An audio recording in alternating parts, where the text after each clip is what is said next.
وبركاته.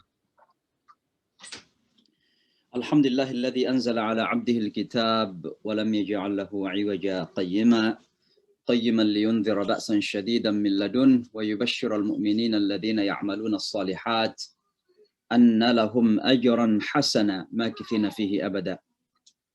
أشهد أن لا إله إلا الله وحده لا شريك له قيوم السماوات والأرض شهادة الحق شهادة تطهر قلوبنا من الفسق والعصيان وشهادة تنجي قائلها من عذاب أليم وأشهد أن محمدا عبده ورسوله اللهم صل وسلم وبارك عليه وعلى آله وصحبه وكل من تبع هداه واستمسك بسنته إلى يوم الدين وبعد فسبحانك لا علم لنا إلا ما علمتنا إنك أنت العليم الحكيم اللهم علمنا ما ينفعنا وانفعنا بما علمتنا اللهم ارزقنا فهما ووفقنا للعمل به يا رب العالمين رب اشرح لي صدري ويسر لي أمري واحلل عقدة من لساني yafqahu qawli. Bapak dan Ibu, pertama-tama tentu sebagaimana seharusnya demikian kita menyampaikan puji syukur kita yang tiada henti-hentinya sebesar-besarnya kepada yang Maha Rahman, yang Maha Baik, yang Maha Kasih, Maha Cinta, Maha berkuasa dan Maha segala hal, Allah Subhanahu wa taala. Allah adalah segala-galanya dalam hidup kita, dan oleh karenanya selalu kita menyampaikan puja dan puji syukur setiap saat. Mudah-mudahan kehadiran kita semua ini sekali lagi menjadi salah satu persaksian bahwa insya Allah kita semua punya niat baik, punya itikad, dan punya komitmen dan usaha yang kecil usahanya, tapi mudah-mudahan ya dinilai besar di sisi Allah Subhanahu wa taala. Belajar agama ini karena agama kita ini adalah merupakan GPS kita dalam hidup, merupakan petunjuk jalan kita. Bisa dibayangkan kalau kita mengendarai mobil di sebuah kampung yang kita tidak kenal, ya, dan dunia ini sesungguhnya kita tidak kenal. Kita terlahir dalam keadaan tidak mengenal apa-apa, tidak mengetahui apa-apa.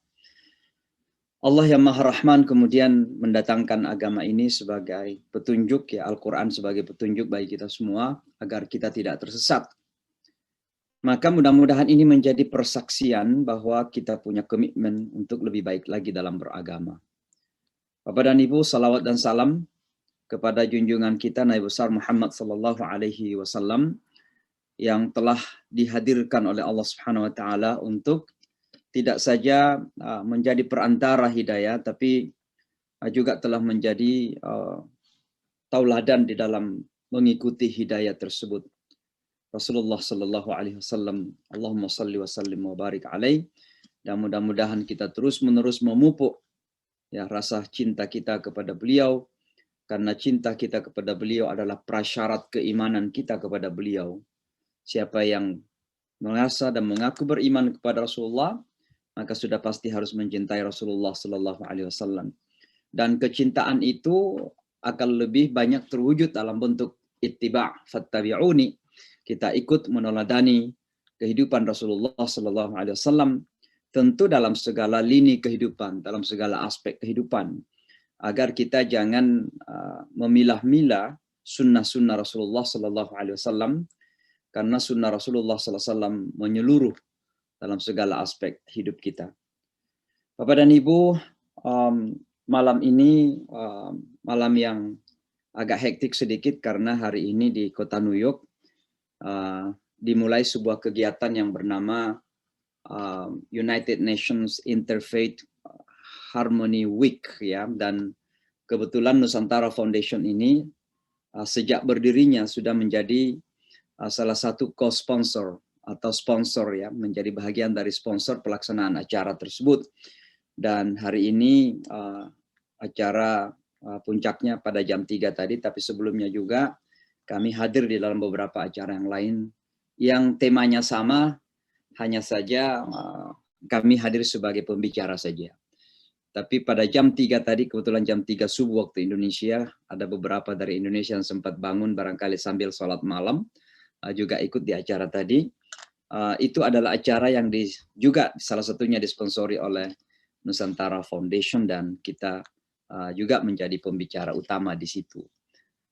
Saya mungkin ingin menyampaikan sedikit poin-poin karena saya sudah tuliskan dalam bahasa Indonesia sambil ikut dalam acara itu juga sambil menulis tadi. Jadi kalau sudah mendapatkan tulisan saya, itu saya menulis sambil menunggu giliran untuk berbicara. Ya.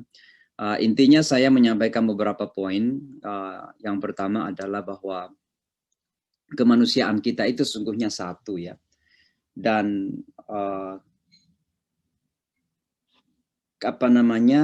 keyakinan keagamaan pada masing-masing agama itu sebenarnya meyakini hal yang baik.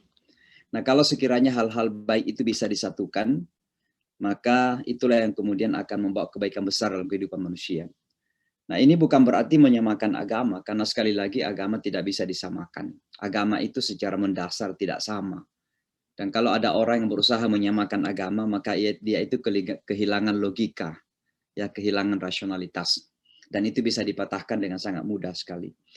Nah, yang kedua, ini saja barangkali saya sampaikan, adalah bahwa betapa ancaman terbesar kepada perdamaian dunia itu adalah ketidakadilan. Ya. Dan ini bisa terjadi pada tingkat lokal juga. Jadi kalau di Indonesia sekarang ini banyak orang berbicara tentang radikalisme, walaupun terkadang radikalisme terlalu dipolitisir. Ya, radikalisme itu kalaupun terjadi di sebuah tempat, biasanya terjadi karena hilangnya a sense of justice, hilangnya rasa keadilan itu. Maka keadilan itu menjadi prasyarat perdamaian dan kedamaian.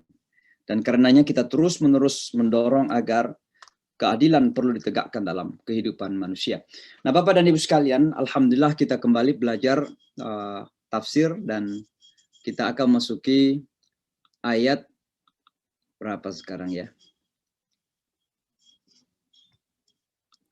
Ayat 106 dan 107 pada kesempatan ini insya Allah. Surah Al-Baqarah 106 dan 107. Silahkan yang punya Al-Quran atau silahkan dilihat di screen juga. Kalau memungkinkan kita bisa membaca bersama-sama. Kemudian kita belajar tajwidnya dan lain-lain sebagainya. Surah Al-Baqarah ayat 106 dan 107 ya. Ayat ini sangat penting sekali karena biasa dijadikan alasan oleh beberapa teman-teman kita yang kecenderungannya kepada pandangan liberal bahwa ternyata memang ayat-ayat Al-Quran itu bisa berubah dari masa ke masa dan kemudian mereka ingin menempatkan dirinya pada posisi Tuhan, ingin kemudian merubah ayat-ayat Allah Subhanahu wa taala sehingga ada hukum nasakh mansukh dalam syariah ya. Ada yang dinasah dan ada yang kemudian diganti dan diperbaharui, diganti dengan hukum yang lain oleh Allah Subhanahu wa taala.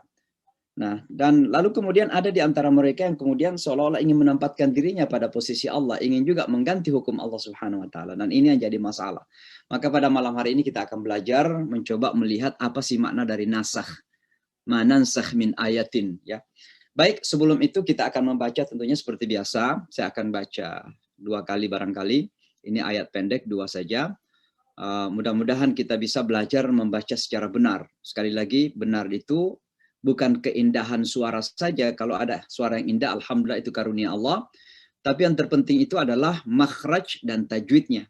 Ya, makhraj, cara pengucapan huruf-huruf atau biasa disebut dalam bahasa Inggris pronunciation, dan tajwid. Ya, tajwid itu adalah hukum-hukum yang mengatur misalnya sambungan antara sesuatu huruf dengan huruf yang lain. Misalnya nun mati ketemu dengan huruf tertentu, bagaimana membacanya. Itu ada hukum-hukum namanya tajwid. Dari kata jawada yujawidu, tajwidun artinya perbaikan, memperbaiki, memperindah. Ya. Baik, saya baca dulu, lalu kemudian saya akan minta seperti biasa 2-3 orang untuk membaca agar kita belajar mengoreksi dan saling mengoreksi. A'udzu billahi minasy syaithanir rajim. Bismillahirrahmanirrahim. ما ننسخ من آية أو ننسها نأتي بخير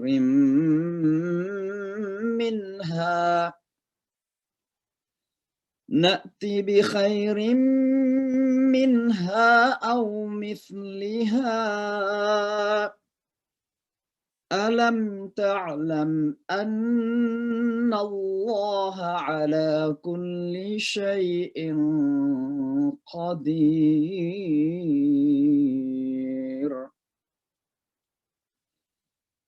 ألم تعلم أن الله له ملك السماوات والأرض وما لكم من دون الله من ولي ولا نصير. Saya kira itu aja cukup. Sekarang saya akan mempersilahkan beberapa orang untuk membaca. Silahkan di-unmute yang mau membaca. Assalamualaikum, Ustaz. Ya, bismillah, silakan. A'udzu billahi minasy syaithanir rajim. Bismillahirrahmanirrahim. Ma nansakh min ayatin aw nunsiha. Jangan dulu yang belum ngaji, jangan ngaji dulu. Ya, silakan, Ibu. Ma nansakh min ayatin aw nunsiha na'ti bi khairin minha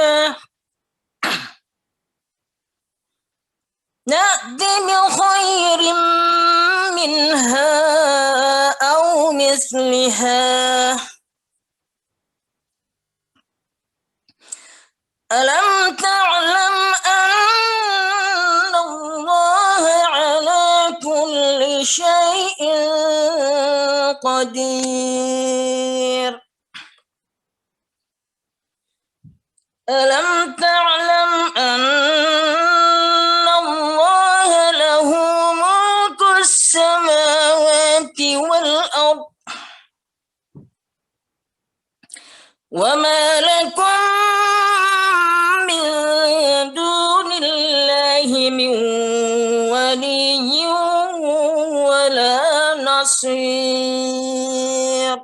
Alhamdulillah. Terima kasih Bu, bagus sekali bacaannya. Alhamdulillah. Siapa lagi? Silakan. Siapa tadi yang baca? Ayo, bismillah.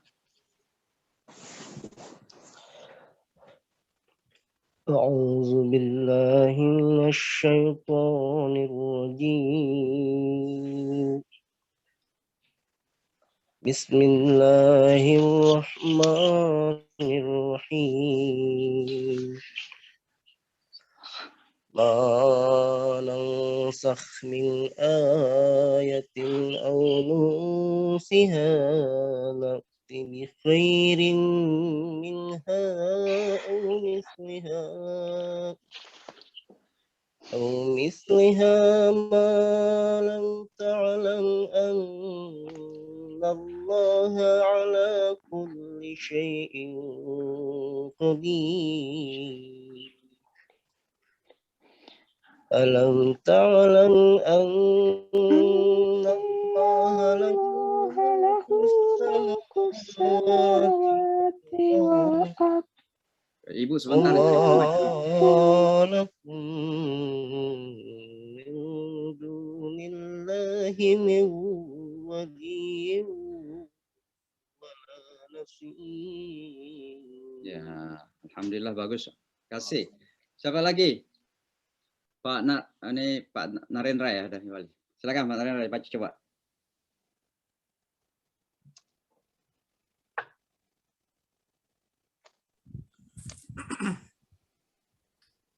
A'udzu billahi minasy syaithanir rajim. Bismillahirrahmanirrahim. ما ننسخ من آية أو ننسها نأتي بخير منها أو مثلها ألم تعلم أن الله على كل شيء قدير ألم تعلم أن الله له ملك السماوات والأرض وما لكم من دون الله من ولي ولا نصير. Ya.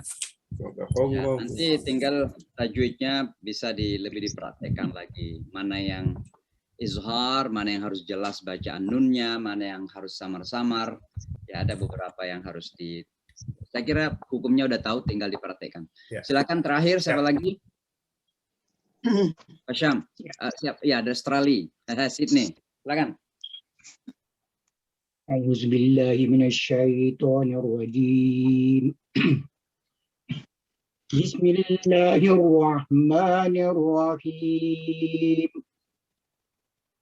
Ma nansakh min ayatin aw nunsiha na'ti bi khairin minha aw misliha. Alam ta'lam anna Allah ala kulli syai'in qadir. Alam ta'lam anna Allah lahu mulkus samawati wal ard wa ma lakum min dunillahi min waliyyin wala nasir. Terima kasih. Baik Bapak dan Ibu, saya kira itu saja. Jadi saya kira kalau semakin kita membiasakan, ya, ini ala pembiasaan. Karena terkadang memang secara konsep kita udah tahu, tapi karena kita tidak terbiasa mempraktekkan, maka ketika kita membaca itu tidak terjadi gitu. Padahal kita tahu. Maka perlu pembiasaan saja. Makanya saya biasa mengatakan kalau membaca Al-Quran, walaupun sendiri, bersuara saja. Jadi bisa tahu, oh bacaan saya benar atau tidak. Jadi bisa mengoreksi diri sendiri. Ya. Baik Bapak dan Ibu, kita belajar makhraj ya. Makhraj dulu. Jadi pada 2 ayat ini ada 7 huruf yang biasa saya istilahkan sebagai huruf-huruf yang susah ya bagi kita sebagai orang Indonesia. Ada 7 huruf itu. Yang pertama kha, manansakh ya. Manansakh. Kha itu dari tenggorokan bagian atas. Ya. Ya, manansakh. Kemudian tha ya. Seperti pada kata mithliha. Ya. Manansakh min ayatin aw nunsiha na'ti bi khairin minha aw mithliha ya. Itu huruf juga yang seringkali kita tidak praktekkan ya. Kemudian ain ya, seperti ini sudah kita ketahui lah ya. Malam ta'lam. Malam ta'lam ta'lam annallaha ala dan ta ya, ta'lam ala. Itu di tengah tenggorokan, tengahnya ya. Jadi udara itu kayak menyentuh tengah tenggorokan kita ya. Lalu ada sya ya, ada sya pada kata syai, ala kulli syai, sya. Alam ta'lam anna Allah ala kulli syai'in qadir. Syai ya. Lalu kemudian ada huruf qaf, qadir. Ala kulli syai'in qadir. Qadir ya. Lalu kemudian huruf dha. Ini dha ini. Wal ard. Alam ta'lam anna Allah lahu mulkus samawati wal ardi. Oke, itu huruf juga yang agak susah, harus kita praktekkan. Dan yang terakhir, shad. Wa ma lakum min dunillahi min waliyyin wala nasir, wala nasir. Ya. Saya kira itu beberapa huruf yang agak susah, mudah-mudahan kita bisa praktekkannya. Nah, pada kesempatan ini kita belajar tajwidnya, masih ulangan lagi, masih seputar nun, sukun atau tanwin. Ya, beberapa contoh. Ya. Jadi nansakh, manansakh, nun mati ketemu sa, sin. Ya, itu namanya ikhfa. Jadi samar-samar membaca nunnya. Manansakh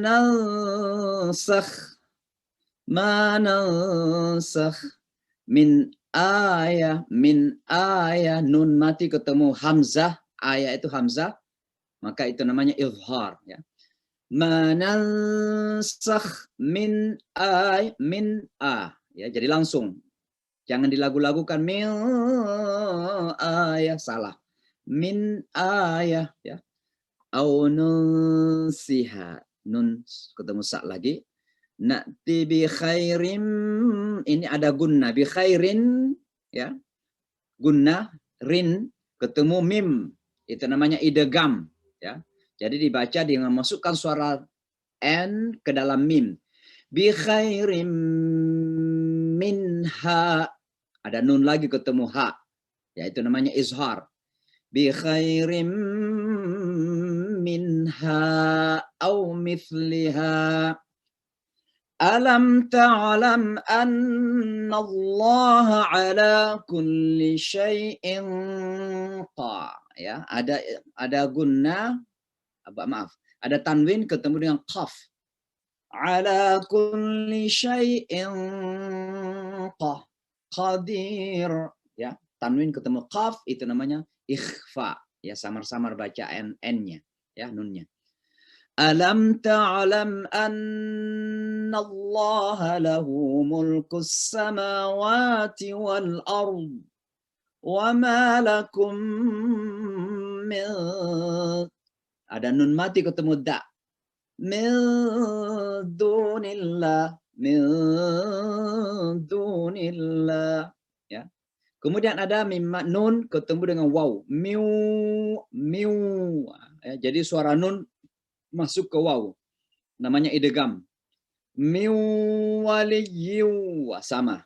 Miu waliyyu wala nasir.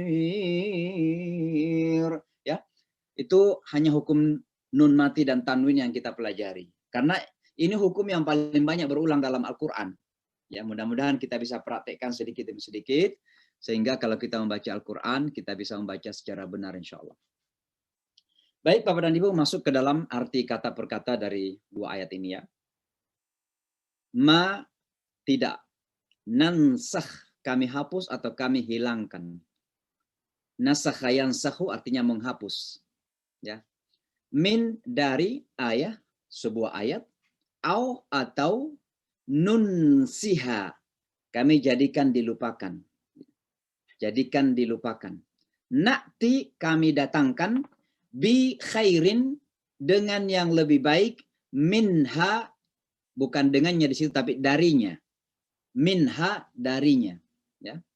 Au, atau na'ti. Na'ti bi khairin minha. Kok terputus? Terputus, ya. Saya ada beberapa yang tidak saya terjemahkan. Bi khair au mithliha, atau seperti semacamnya, ya. Alam, tidakkah, ta'lam, engkau tahu, anna, sesungguhnya, Allah ala, atas, kulli, segala, syai'in, sesuatu, segala sesuatu, qadir, maha berkuasa. Ya. Jadi itu arti kata per kata, ya. Nah, yang kedua, alam, tidakkah, ta'lam, kamu tahu, annallaha, oh ada di situ sebenarnya. Sesungguhnya Allah ala atas kulli semua atau segala syai'in itu hal atau sesuatu, qadir maha kuat atau maha menguasai. Lalu alam sama dengan di atas. Alam tidakkah? Ta'lam sama di atas. Kamu tahu. Annallaha sesungguhnya Allah sama di atas. Lahu baginya, ya. Lahu baginya. Mulku kekuasaan, ya, kekuasaan, ya. Atau kerajaan. As-samawati langit, tapi ini jamak di sini. Jadi ada 7 lapisan langit, makanya memakai jamak plural, ya. As-samawati langit, wal ardi dan bumi, wama dan tidaklah lakum bagi kalian, bagi kamu, min dari dunillah selain Allah, min dari wali seorang wali atau penolong, wala dan tidak. Wali bisa berarti penolong, bisa berarti juga yang lain. Jadi kita terjemahkan wali saja. Ya. Wala dan tidak nasir seorang penolong. Ya. Jadi kira-kira begitulah arti kata per kata dari ayat ini. Coba kita kembali. Manansakh min ayatin. Tidaklah kami hapus dari suatu ayat, sebuah ayat. Au nunsiha atau kami jadikan dilupakan ayat tersebut maksudnya. Ya. Na'ti bi khairin minha, kecuali kami Allah mendatangkan yang lebih baik darinya. Au mithliha atau semacamnya. Semacamnya. Alam ta'lam annallaha, tidakkah kalian ketahui bahwa sesungguhnya Allah ala kulli syai'in qadir, atas segala sesuatu maha berkuasa. Kira-kira begitu ya.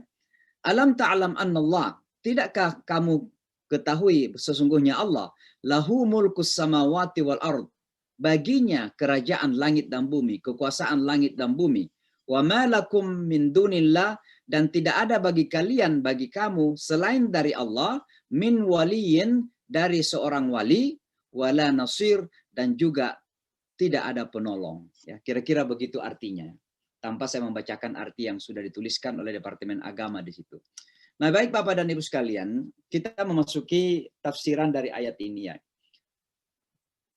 Tafsiran dari ayat ini sesungguhnya kalau kita bertolak dari perspektif fikih, maka ini bisa memakan waktu yang cukup panjang.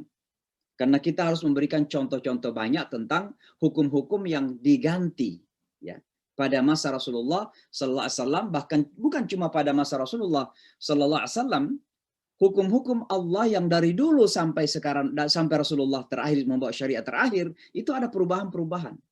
Dan itu masuk dalam kategori nasakh juga. Nah, sehingga ayat ini sesungguhnya masih merujuk kepada salah satu perilaku buruk dari Bani Israel. Apa itu? Salah satu perilaku buruk mereka adalah menolak Al-Quran atau wahyu yang datang kepada Rasulullah Sallallahu Alaihi Wasallam, karena alasannya kami sudah punya Taurat, ya. Dan ini ada disebutkan dalam Al-Quran yang sudah pernah kita pelajari pada masa yang lalu.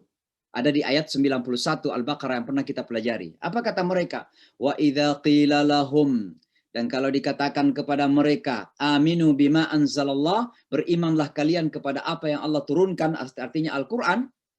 Qalu, Bani Israel mengatakan, nu'minu bima unzila alaina. Kami mengimani apa yang Allah turunkan atau apa yang diturunkan kepada kami, wa yakfuruna bima wara'ahu, dan mereka mengkafiri apa yang datang setelah itu, setelah Taurat. Apa itu? Al-Quran. Bahkan bukan cuma Al-Quran, tapi termasuk juga Injil Isa alaihi salatu wassalam. Wa huwal haq, dan Al-Quran ini adalah kebenaran. Musaddiqan lima ma'hum, membenarkan apa yang ada pada mereka. Karena apa yang ada pada mereka selama itu belum dirubah, selama itu masih jujur, maka itu sesungguhnya dibenarkan oleh Al-Quran. Ya. Termasuk keesaan Allah Subhanahu wa taala, sejarah para nabi-nabi yang dulu, juga hukum-hukum haramnya babi, haramnya alkohol, kewajiban berhijab bagi wanita misalnya disebutkan pada Taurat juga. Demikian juga informasi-informasi lain yang banyak datang di kitab Taurat itu. Al-Quran itu musaddiqan, membenarkan, to confirm, mengkonfirmasi. Ya. Qul, maka Al-Quran mengatakan, wahai Muhammad, katakan kepada mereka, Falima taqtuluna anbiya Allah? Kenapa kalian membunuh nabi-nabi Allah min qablu sebelum Nabi Muhammad in kuntum mu'minin, kalau seandainya kalian beriman kepada mereka. Jadi ini adalah satu exposure, dibuka kejelekan dan keburukan mereka, karena sesungguhnya salah satu keburukan mereka adalah menolak kebenaran Al-Quran, karena mereka merasa bahwa Al-Quran datang merubah apa yang telah mereka terima sebelumnya. Nasakh. Ya. Maka kalau kita melihat ayat ini sudah mulai peralihan antara exposure atau penampakan keburukan Bani Israel pada masa lalu, dan juga ada ajaran yang langsung kepada kita, karena ayat ini berbicara kepada kita juga. Jadi sudah merupakan transisi. Jadi coba Bapak dan Ibu sekalian, ingat-ingat ketika kita berbicara tentang Bani Israel pada ayat yang lalu ya, itu seolah-olah semuanya mengenai Bani Israel, murni mengenai Bani Israel. Tapi semakin ke belakang ini, ya, sejarah Bani Israel atau cerita mengenai Bani Israel atau kisah tentang Bani Israel ini sudah mulai mengalih kepada kita. Ya. Dan ini menunjukkan sekali lagi bahwa tujuan daripada sebuah kisah dalam Al-Quran itu adalah untuk kita ambil sebagai pelajaran, agar kita belajar darinya. Dan ini kita lihat konteks Al-Quran. Ya. Narasi Al-Quran itu jelas. Mulai dari berbicara tentang keburukan mereka, murni berbicara tentang mereka, lalu kemudian mulai mengalir mendekati kepada bahwa tujuan daripada pembicaraan itu bukan untuk mereka, tapi sesungguhnya pelajaran untuk kita sebagai umat Islam. Ya. Nah, Bapak dan Ibu sekalian, ayat ini masih menggambarkan perilaku Bani Israel ya. Tapi ayat ini juga relevan dengan umat ini. Kenapa? Karena kenyataannya memang ada yang disebut dengan hukum nasakh, nasikh mansukh. Ya, ada yang datang menghapuskan dan ada yang dihapuskan dari hukum-hukum syariah selama itu masih masa Rasulullah Sallallahu Alaihi Wasallam. Ya, itu terjadi pada zaman Rasulullah Sallallahu Alaihi Wasallam. Kenapa? Karena wahyu masih berproses. Ya, wahyu masih berproses. Nanti bisa kita berikan beberapa contoh dari beberapa hukum yang dinasah. Karena pelajaran kita bukan fikih, maka tentu hanya beberapa contoh saja. Ya. Ini adalah pelajaran tafsir atau pelajaran memahami Al-Quran, maka kita memberikan contoh-contoh kecil saja. Ya. Nah, mari kita kembali kepada ayat tersebut. Pada ayat 106, ya, ada beberapa hal yang perlu kita cermati. Yang pertama, kalimat ini, nansakh atau nunsiha, yang Allah ingin tekankan pada ayat ini sesungguhnya adalah bukan pada masalah hukum saja. Tapi yang Allah ingin tampakkan adalah bagaimana Allah Maha Kuasa dalam penetapan hukum itu. Bahwa yang mengatur hukum, yang menentukan hukum, itu ada dalam ruang lingkup kekuasaan Allah Subhanahu wa Ta'ala. Makanya Allah mengatakan, ma nansakh, kami tidak menghapus min ayatin dari satu hukum ayat, au nunsiha, atau kami menjadikan dilupakan gitu. Siapa di situ? Allah. Jadi Allah seolah-olah mengatakan, look at me. I am the sole authorizer. Saya adalah penguasa tunggal di dalam menentukan hukum di sini. Ini sangat penting kita pahami. Sehingga sebenarnya saya ingin mengatakan bahwa ayat ini adalah ayat yang berbicara tentang kekuasaan Allah di dalam menentukan hukum. Hukum dalam kehidupan kita. Ya.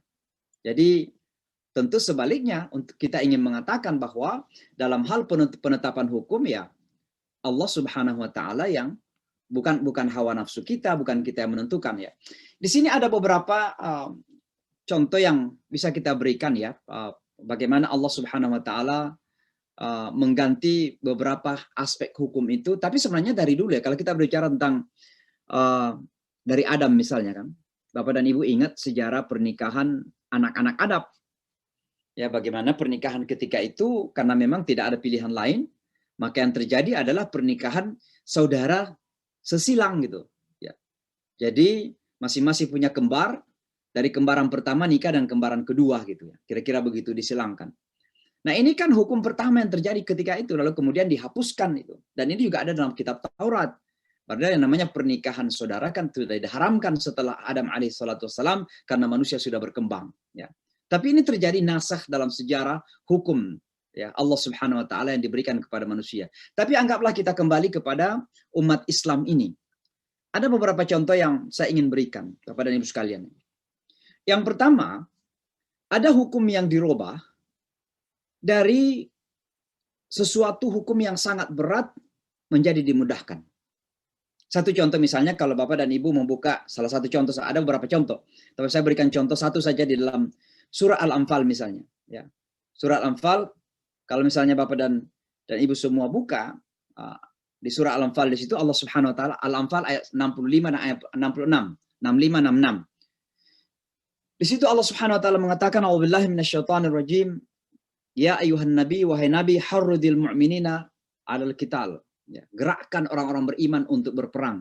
Ya. Di sini diperintah untuk berperang di saat kita diserang. Maka berperang itu ada wujudnya dalam Islam. Jangan kita mengatakan bahwa dalam Islam itu nggak ada peperangan. Ada, tapi saat dibutuhkan. Ya. Apa kata Allah? In yakun minkum 'ishruna sabiruna yaghlibuna mi'atain. Kalau kalian 20 orang, ya, ada orang Islam 20 orang saja, bisa mengalahkan 200. Berarti berapa? 1 banding 20 ya? Ya 1 banding 20. Ya. 1 banding 20. Kan begitu? Itu hukum pertama. Tapi kemudian pada ayat 66, Allah kemudian merubah itu. Apa kata Allah di ayat 66? Al-ana khaffafallahu ankum wa alima anna fikum dha'fa. Sekarang Allah sudah tahu bahwa ada di antara kalian, Allah meringankan karena Allah tahu ada di antara kalian yang lemah. Apa kata Allah di situ? In yakum minkum mi'atun. Kalau Anda adalah 100, sabiratun yaglimuna mi'atain. 100 yang sabar bisa mengalahkan 200. Berarti dari 1 banding 20 diringankan menjadi 1 banding 2. Kalau ada 100 pasukan Islam, maka lawannya 200. Tapi sebelumnya 20 melawan 200. Nah ini kan ada semacam perubahan. Kenapa? Diringankan. Boleh jadi Allah Maha tahu bahwa pada peperangan pertama Badar misalnya begitu berat bagi komunitas Muslim. Ya. Lalu kemudian turun ayat meringankan itu. Dan ayat ini sebenarnya ingin mengatakan bahwa kalau Anda menghadapi musuh jangan sampai melarikan diri. Karena 20 orang pun, ini pertamanya, 20 orang pun bisa mengalahkan 200 orang. Ini pada pertama kali. Tapi kemudian Allah Subhanahu wa taala meringankan menjadi kalau ada 100 orang dan lawan kalian adalah 200 orang, maka sabarlah, bertahanlah. Pasti akan bisa mengalahkan. Nah, ini kan perubahan dari sesuatu yang berat menjadi ringan. Contoh saja terjadi nasakh di sini, ya. Yang kedua, ada perubahan yang ringan, awalnya lebih ringan, lalu Allah robah menjadi terasa lebih berat. Ya. Tapi pahalanya lebih bertambah tentunya. Apa itu? Masalah puasa misalnya. Ya. Puasa fardu. Puasa yang wajib. Karena waktu pertama kali turun kutiba alaikumus syiyam, waktu itu belum ada penetapan bahwa waktu berpuasa itu adalah bulan Ramadan. Maka orang-orang Islam ketika itu melakukan puasa wajib dengan apa? Berpuasa Asyura. Puasa Asyura itu kan hanya tanggal 10, ditambah lagi dengan tanggal 9. Berarti ya 2 hari. Ya. Maka tentu ini adalah kewajiban yang sangat ringan. Karena ada 1 hari atau 2 hari. Tiba-tiba turunlah syahrul Ramadan alladzi unzila fihi al-Qur'an. Bahwa di bulan Ramadan diturunkan Al-Quran ini. Untuk apa menjadi petunjuk? Lalu disebutkan, faman syahida minkumus syahra falyasum. Maka barang siapa yang menyaksikan bulan atau bulan Ramadan itu hendaklah berpuasa. Artinya berpuasa selama bulan Ramadan. Maka dari 1 hari atau 2 hari menjadi 29 hari atau 30 hari. Ini dari sesuatu yang ringan menjadi berat. Ini nasakh. Ya. Nasakh. Jadi dirubah hukumnya itu. Kata nasakh itu saya lupa menyebutkan tadi. Itu bisa berarti azala yuzilu. Artinya menghilangkan. Jadi hukum lama dihilangkan. Lalu kemudian na'ti bi khairin minha, kami datangkan yang lebih baik darinya. Ya. Jadi bukan sekedar mengganti, tapi mendatangkan yang lebih baik. Apakah itu lebih ringan, lebih baik? Karena walaupun lebih ringan, pahalanya sama. Atau lebih berat, tapi ditambah pahalanya dalam Islam. Karena dalam Islam itu ketika kita melakukan sesuatu, dan ternyata bebannya lebih, ya pahalanya bertambah. maka pasti nilainya bertambah di sisi Allah Subhanahu wa taala. Itu arti dari na'ti bi khairin minha. Tapi ada juga perubahan hukum yang kemudian sama-sama saja sebenarnya. Tidak ada yang berat, tidak ada yang ringan. Ya. Apa salah satu contoh? Adalah perpindahan kiblat.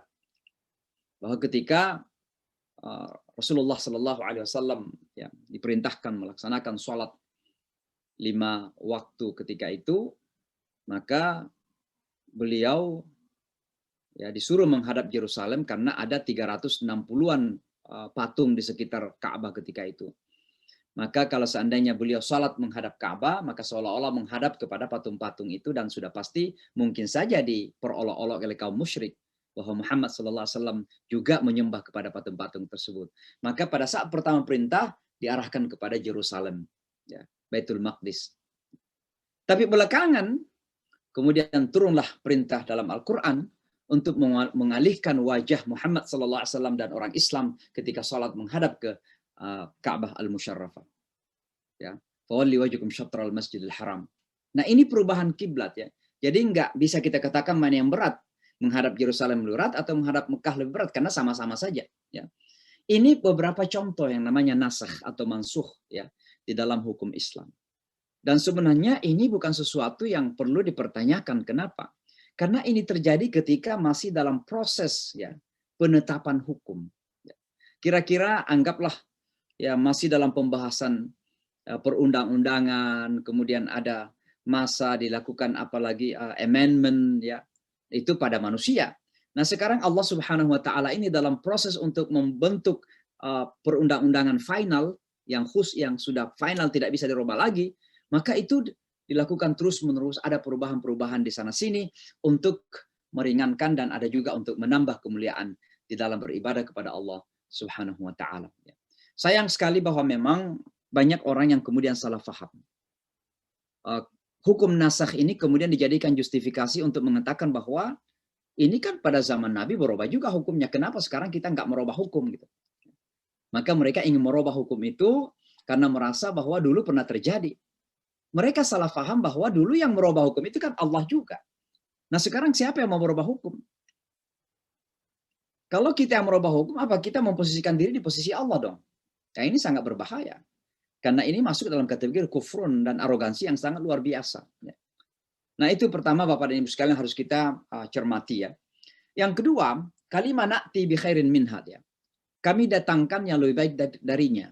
Menunjukkan bahwa Allah itu maha lebih tahu apa yang baik bagi hamba-hambanya. Ya, dalam hal hukum, kita tidak bisa memakai ukuran atau ukuran rasa dan keinginan kita, hawa nafsu kita sendiri. Tapi ada pada kuasa dan otoritas Allah Subhanahu wa taala. Mungkin contoh terkecil ya, bagaimana Ali radhiyallahu anhu ketika melakukan mashul khuffain, menghapus khuf itu khuf ya. Lalu beliau mengatakan kalau seandainya saya yang menentukan hukum ini, maka saya tentu menghapus di bagian bawah kaki tersebut untuk khauf itu. Tapi kan bukan saya menentukan, bukan ukuran logika saya, bukan ukuran rasionalitas saya. Yang menentukan Allah al-musyarri'. Siapa yang menentukan hukum? Allah Subhanahu wa taala. Maka di sini Allah yang menentukan mana yang baik, mana yang buruk ya, bagi seorang hambanya. Oleh sebab itu, yakinlah, dan ini pada tataran keyakinan, keimanan, bahwa apapun yang Allah telah tentukan untuk kita, yakinlah bahwa itu yang terbaik bagi kita.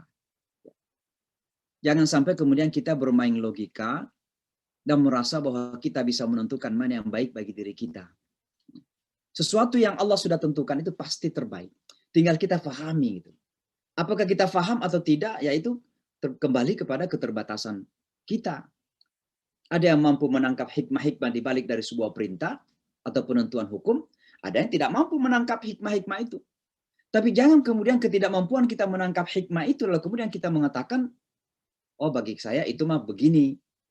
Maka li mu'minin wala mu'minatin idza qadallahu wa rasulahu amran an yakuna lahumul khiyaratu min amrihim. Tidaklah pantas bagi seorang mukmin laki maupun perempuan kalau Allah sudah menentukan sebuah masalah, lalu dia mengatakan urusan saya lebih baik dari itu. Itu ayat Al-Quran.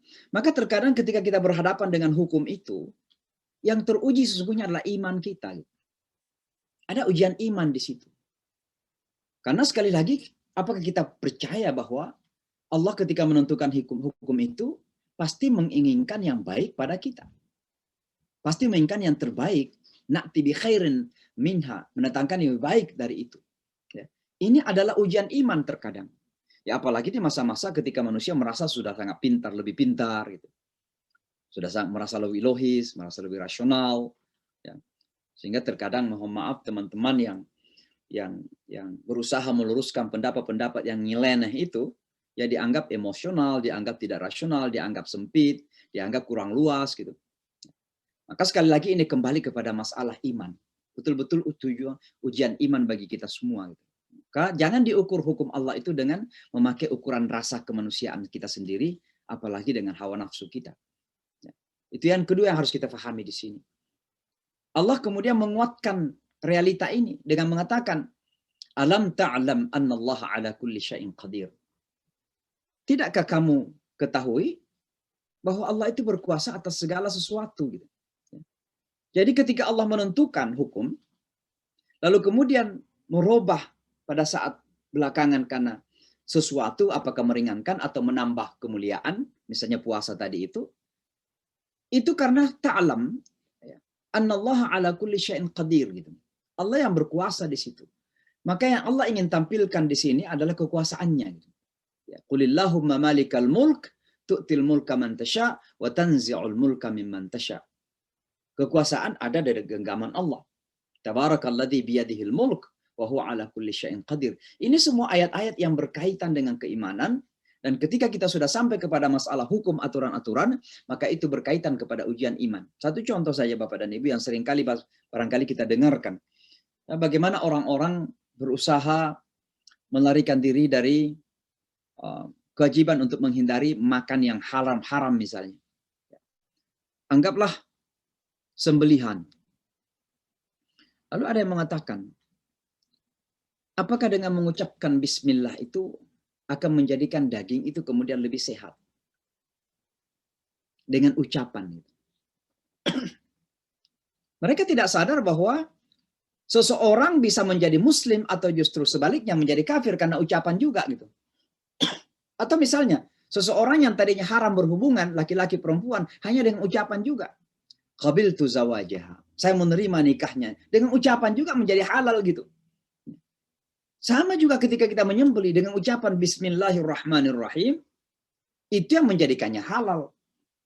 Tapi ada yang mengatakan sekarang, apakah dengan ucapan itu saja kemudian dia menjadi lebih sehat, ya, lebih terjamin? Bukan masalah sehat di sini. Tapi kita berbicara sebuah ujian iman yang Allah berikan kepada kita. Apalagi yang lebih berat lagi masalah babi misalnya. Kita berusaha mencari makna-makna di balik dari pengharaman babi. Gitu. Tapi apakah ketika kita tidak mampu menemukan makna dari pengharaman babi itu, lalu kemudian kita mengatakan, itu mah dulu. Sekarang kita sudah mampu membersihkan dengan panas yang sekian derajat, cacing-cacing yang ditakutin pada babi itu semua sudah tidak ada. Gitu. Ya, anggaplah begitu ada yang berkata demikian. Ya. Padahal pengharaman babi itu adalah memang ujian iman pertama kali. Untuk melihat apakah kita betul-betul beriman kepada kuasanya Allah yang menentukan segala hal dalam kehidupan kita. Yang menentukan aturan yang baik. Untuk menentukan mana yang baik kita lakukan dan mana yang harus kita hindarkan dalam kehidupan kita. Karena Allah tahu dan kita tidak tahu. Kita pun tahu ini karena Allah memberitahu kepada kita. Allahu ya'lamu antum la ta'lamun. Allah Maha tahu dan kamu tidak tahu, kata Al-Quran. Bahkan terkadang sesuatu yang nampak di hadapan mata kita buruk, ternyata itu lebih baik ya dalam pandangan Allah. Dan ada sesuatu yang baik dalam pandangan kemanusiaan kita, ternyata itu buruk dalam pandangan Allah. Nah ini semua adalah merupakan sentuhan iman ya. Maka menghadapi hukum Allah itu pertama kali yang harus kita buka adalah iman kita. Gitu. Dada kita ini. Nah, kalau kita mengedepankan akal kita yang penuh keterbatasan dan kelemahan ini, maka di sana kemudian kita cenderung untuk mencari cara untuk menghindarkan atau bahkan berusaha untuk mencari muslihat agar kita tidak melaksanakan hukum tersebut. Seperti Bani Israel, disuruh potong sapi, dia mengatakan warnanya bagaimana, bentuknya bagaimana, apakah tua, apakah muda, atau ini adalah berusaha untuk melarikan diri dari. Dan ini juga banyak ada terjadi kepada umat ini. Jadi alam ta'alam annallaha ala kulli syai'in qadir, ini adalah penguatan ya bahwa hukum tadi yang dinasah atau dimansuh tadi itu ya, adalah di bawah radar kekuasaan Allah Subhanahu wa taala. Tidak masuk dalam ketentuan ukur rasa kemanusiaan kita, ya. Bapak dan Ibu sekalian, lalu pada ayat 107 itu Allah kemudian kembali menekankan kemahakuasaannya, ya. Karena sekali lagi ini betul-betul lebih mengarah kepada penekanan kekuasaan Allah dalam hal penentuan hukum. Nah, ini sangat penting sekali. Alam ta'lam anna Allah lahu mulkus samawati wal ard. Tidakkah kamu tahu bahwa sesungguhnya Allah memiliki kekuasaan langit dan bumi? Ya. Artinya terkadang kita ditantang untuk membuka cakrawala. Ya, melihat kebesaran, kehebatan bagaimana langit dan bumi ini. Bagaimana kedahsyatan ciptaan Allah di langit dan kedahsyatan ciptaan Allah di bumi ini. Dan pada kedua itu semuanya adalah dibawa tunduk di bawah kekuasaan Allah Subhanahu wa taala. Lalu apalah artinya sebuah hukum yang dirubah oleh Allah, yang diatur oleh Allah dalam kehidupan kita? Lalu kemudian kita berargumentasi ketika kita menghadapi sebuah hukum. Langit saja dan bumi saja yang begitu hebat ini di bawah radar kekuasaan Allah. Apalah arti pengharaman babi misalnya bagi kita? Apalah makna perintah sholat misalnya? Cobalah sekali-kali berpikir tentang maha kuasanya Allah dengan penciptaan langit dan bumi. Dan kuasaan Allah di langit dan bumi itu. Agar kita sadar bahwa ketika kita diperintah untuk sholat, itu adalah ketentuan yang maha kuasa gitu. Bukan karena rasa kita sendiri. Ya. Walaupun Bapak dan Ibu sekalian ketika kita sholat tentu kita harus merasakan kenikmatan itu. Al-khusyu' wal-khudu'. Ya. Lalu Allah Subhanahu wa taala tutup dengan innallaha ala kulli syai'in qadir. Sesungguhnya Allah adalah maha atas segala sesuatu maha berkuasa. Ya. Sebenarnya ini adalah pengulangan sebuah poin yang sama, ya, karena kata lahu mulkus samawati wal ardh itu pun sama dengan ala kulli syai'in qadir, ya. Jadi qadirun ala kulli syai', berkuasa atas segala sesuatu, dan di atasnya adalah baginya kekuasaan langit dan bumi. Itu maknanya sama saja, tapi Allah Subhanahu wa taala ingin menegaskan sesuatu dengan cara penyampaian yang berbeda. Ya. Ini juga pelajaran penting bagi kita bahwa terkadang di dalam menyampaikan sebuah masalah itu diperlukan komunikasi yang berbeda-beda. Ya. Karena akal manusia itu berbeda dalam menangkap hal-hal yang disampaikan. Maka Allah Subhanahu wa taala terkadang menyampaikan satu masalah sama saja maknanya, tapi disampaikan dengan komunikasi yang berbeda. Annallaha lahu mulkus samawati wal ard, bahwa sesungguhnya bagi Allah kekuasaan langit dan bumi. Innallaha ala kulli syai'in qadir. Itu intisarinya sama maknanya. Ya. Tapi disampaikan dalam bentuk statement, ya. Narasinya berbeda. Kenapa? Biar manusia ini sadar bahwa itulah Allah Subhanahu wa taala yang maha kuasa, dan disampaikan dalam bentuk dua agar kita memahami dari perspektif yang berbeda-beda. Nah, Bapak dan Ibu sekalian, ini singkat saja ya. Lalu Allah Subhanahu wa taala menutup, ya, mengunci semua ini dengan mengatakan wa ma lakum min dunillahi min waliyyin wala nasir. Dan tidaklah bagi kalian selain Allah wali. Nah, ini pernah di Indonesia diributkan mengenai wali ini kan. Nah, wali ini dalam konteks ini tentu kembali kepada hukum tadi itu. Maka wali di sini artinya kembali kepada kekuasaan. Maka wali memang wilayah itu memang bisa berarti penguasa atau kekuasaan. Walaupun kata wali itu bisa bermakna pada konteks yang berbeda-beda, makna lain gitu. Wali bisa berarti sahabat, bisa berarti yang menguasai urusan, yang mengontrol, ya, macam-macam lah. Itu kata wilayah. Ya. Bahkan dalam bahasa Persia, dan ini dalam keyakinan Syiah, wilayah itu masuk dalam kategori bahagian dari karakter imam wilayah. Ya. Dan itu dari kata wali. Ya. Jadi tidak ada kekuasaan, ya, tidak ada wali, tidak ada penguasa, tidak ada yang mengontrol, tidak ada yang mengatur, tidak ada yang mengarahkan, seperti bapak kepada anak sebagai wali. Itu selain Allah itu. Nah, ini konteksnya kembali kepada hukum tadi lagi. Dalam sebuah rumah tangga yang wali siapa? Bagi anak-anak. Ya ayah. Anggaplah ayah dan ibu, orang tua sebagai wali. Nah, sebagai wali, Siapa sesungguhnya kemudian menentukan aturan-aturan di dalam rumah tangga itu? Ya, tentu wali. Ya. Maka disinilah kemudian Allah Subhanahu Wa Taala memakai kata wali ini untuk merujuk kepada hukum tadi, bahwa tidak ada wali penguasa yang menentukan hukum-hukum dalam aturan-aturan dalam kehidupan manusia ini ya, selain Allah Subhanahu Wa Taala, min dunillah. Wala nasir, dan tidak ada juga penolong selain dari Allah. Ya. So, terkadang ada manusia yang kemudian mencari pertolongan dari orang lain, ya, karena berusaha menghindar dari hukum-hukum tertentu. Ya. Maka Allah Subhanahu Wa Taala mengunci kemungkinan itu. Ya. Bapak dan Ibu sekalian, kalau kita ingin mengambil beberapa pelajaran penting dari dua ayat ini, 3 saja yang saya sebutkan ya. Yang pertama, sumber hukum itu adalah Allah. Walaupun belakangan memang, ya, karena kompleksitas kehidupan, ditafsirkan dalam aturan-aturan positif manusia. Maka misalnya di Indonesia, ya, dari Al-Quran dan Sunnah, ditafsirkan dalam bentuk kebijakan-kebijakan. Maka kebijakan harus sejalan dengan Al-Quran dan Sunnah itu. Jangan ada kebijakan yang kemudian bertentangan dengan Quran dan Sunnah. Karena kalau bertentangan dengan Quran dan Sunnah, itu sekaligus juga bertentangan dengan ketuhanan yang Maha Esa dalam pemahaman kita sebagai Muslim tentunya. Ya. Jadi sumber hukum itu adalah Allah Subhanahu Wa Taala. Ala lillahil hukum. Tidakkah bahwa Allah itu yang punya aturan. Ya. Dan hukum itu terjadi sesuai dengan kebijakan Allah dan kuasanya. Makanya na'ti bi khairan minha. Kami mendatangkan yang lebih baik darinya. Kenapa? Sesuai kebijakan Allah dan kuasanya tentunya. Bukan sesuai dengan keinginan dan hawa nafsu manusia. Maka hukum bukan kita yang atur, kita justru yang diatur oleh hukum. Karena yang membuat hukum itu adalah menciptakan langit dan bumi, pencipta kita Allah Subhanahu Wa Taala. Nah, ini jangan disalahpahami kalau saya mengatakan Allah sebagai sumber hukum. Jangan kemudian mengatakan kalau begitu kita nggak boleh mendengarkan kepada pemerintah dong.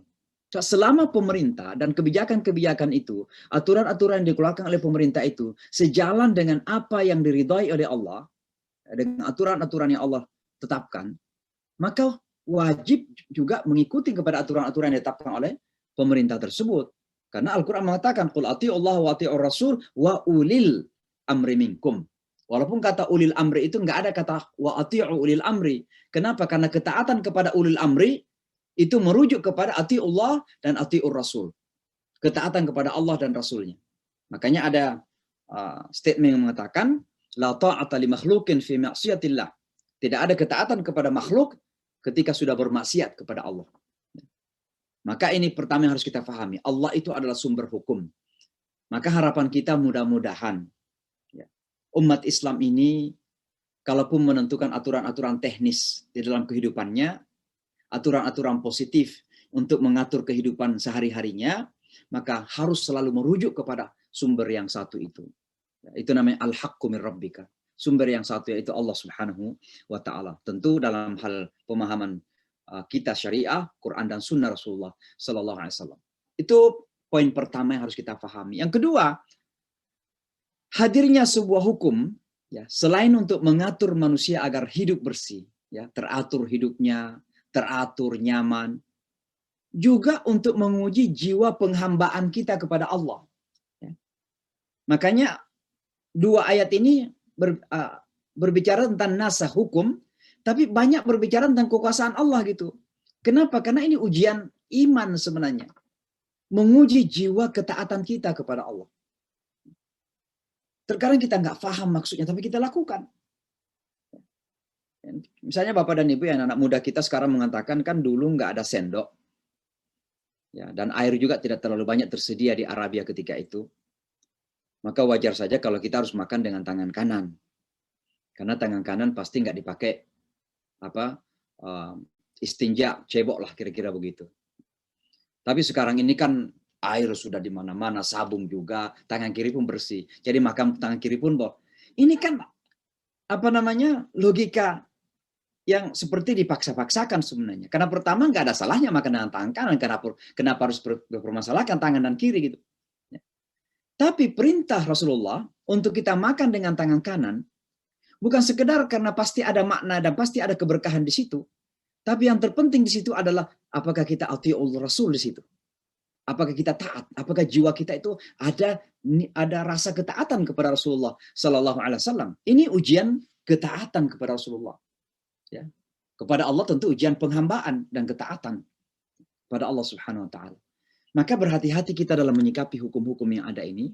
Kepada Ibu, kalaupun misalnya ada sesuatu, ada perintah yang kita tidak tahu, tapi kita bisa laksanakan dan kita mampu dalam kapasitas laksanakanlah. Ya. Sambil mencari makna di balik dari itu. Jadi jangan kemudian merasa, itu mah kalau menurut saya nggak paham ya, mungkin macam-macam. Lalu kemudian tidak laksanakan.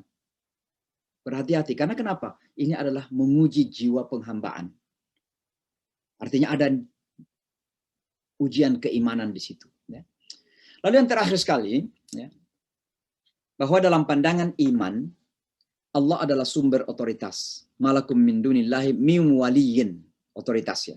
Kata wali itu salah satunya adalah punya otoritas. Makanya orang tua kepada anaknya, wali, punya otoritas ya. Maka kita yakin bahwa secara iman, dalam pandangan iman, Allah adalah sumber otoritas. Ya. Sekaligus hanya Dia yang mampu menolong menyelesaikan permasalahan hidup kita. Allah Subhanahu wa Ta'ala. Ini perlu kita pegangi agar sekali lagi kita selalu mengikat diri bahwa apapun yang kita lakukan ya, dalam upaya-upaya untuk mengambil sebuah kebijakan hidup, ya, kembalikanlah kepada rujukan asal itu, yaitu Allah Subhanahu wa Ta'ala.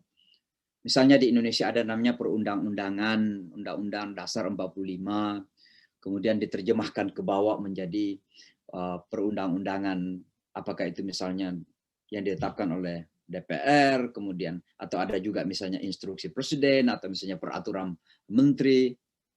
Kalau misalnya kita sadar ya bahwa kita ini adalah orang Islam, maka pasti kita akan selalu merujuk kepada apa yang Allah Subhanahu wa Ta'ala sampaikan secara global dalam Al-Quran dan lewat Rasulullah SAW dalam sunnahnya. Maka itu selalu kita rujukkan gitu. Di sinilah sebenarnya pentingnya ulama itu dalam konteks ya imarah, dalam konteks kekuasaan. Maka ulama itu sebenarnya adalah pendampingnya para ulama kita. Dulu kan tidak ada pemisahan sebenarnya. Ya, karena kenapa? Mereka yang berada di tataran pemerintahan adalah mereka jadi ulama-ulama. Tapi anggaplah sekarang ini terpisah antara pemerintah dan ulama, maka pemerintah itu nggak boleh berada di bawah pemerintah. Ulama itu nggak boleh berada di bawah pemerintah. Tapi ulama itu harus ada di sisi pemerintah untuk mengarahkan. Ketika ada kebijakan, ketika ada aturan, maka ulama bisa mengarahkan apakah sesuai dengan sumber tadi atau tidak. Silahkan saja ditafsirkan. Silahkan buat peraturan perundangan universitas, pendidikan misalnya. Tapi jangan kemudian peraturan pendidikan itu kemudian mengancam atau melanggar ayat Allah, la taqrabuz zina misalnya kan. Nah gitu. Di sini seorang menteri yang sadar bahwa dia adalah menteri yang hidup di tengah-tengah orang Islam yang seharusnya aturan-aturannya juga sesuai dengan hukum Islam, akan sensitif dengan itu. Jangan aturan-aturan kemudian kita mohon maaf karena kita tamatan barat barangkali, lalu kemudian kita cenderung mengambil aturan-aturan itu berdasarkan kepada apa yang disampaikan oleh barat gitu, yang sangat liberal, yang tidak punya ikatan-ikatan nilai-nilai suci dari langit gitu. Berbeda dengan kita sebagai umat Islam. Maka Bapak dan Ibu sekalian, mudah-mudahan dua ayat ini bisa menjadi pelajaran bagi kita semua. Kalau saya ingin mengatakan seandainya pun satu poin saja yang saya ingin ingatkan untuk diri saya dan kita semua adalah bahwa perintah, hukum, aturan itu terkait dengan iman kita. Maka selalulah kedepankan iman di dalam menyikapi aturan Allah Subhanahu wa Ta'ala. Saya kira begitu. Mudah-mudahan ada manfaatnya dan kita bisa amalkan dalam kehidupan kita, dan tentunya mudah-mudahan Allah ridha untuk kita semua. Saya akhiri sampai di sini dan saya berikan kesempatan kalau memang ada yang ingin disampaikan, ingin ditanyakan, silakan saja.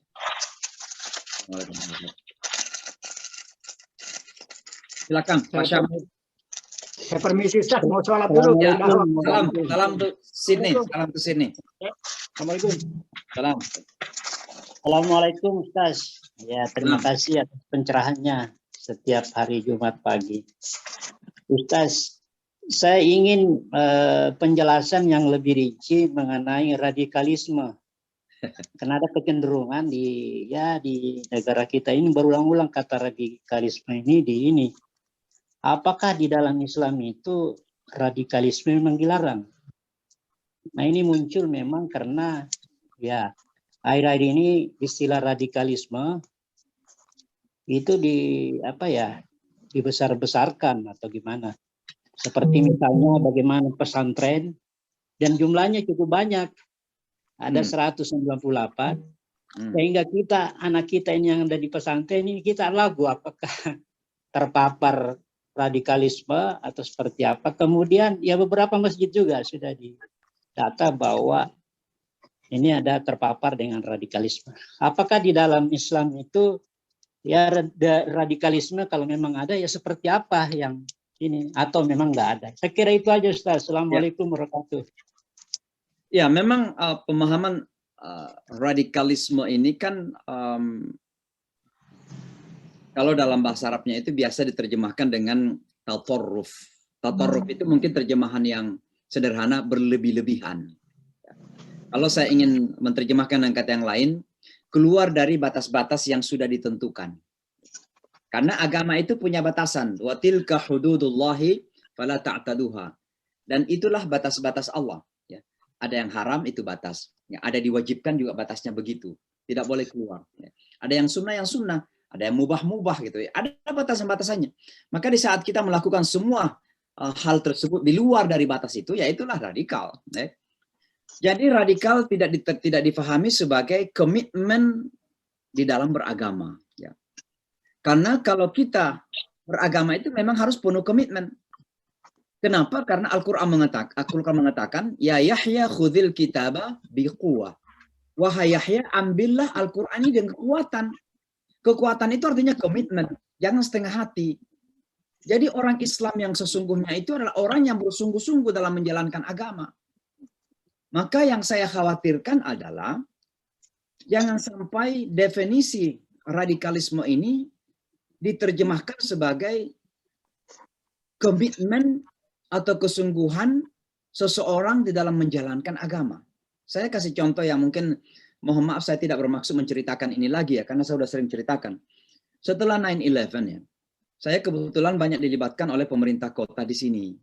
Termasuk ya hadir ketika Presiden Bush datang ke Ground Zero, kemudian saya diminta membaca doa di Yankee Stadium, kemudian ketemulah dengan pimpinan-pimpinan agama, banyak interfaith yang saya lakukan, dan ketika itu kemudian banyak yang memberikan seperti yang disebutkan tadi oleh MC di Perserikatan Bangsa-Bangsa, the moderate face of Islam, wajah moderasi Islam.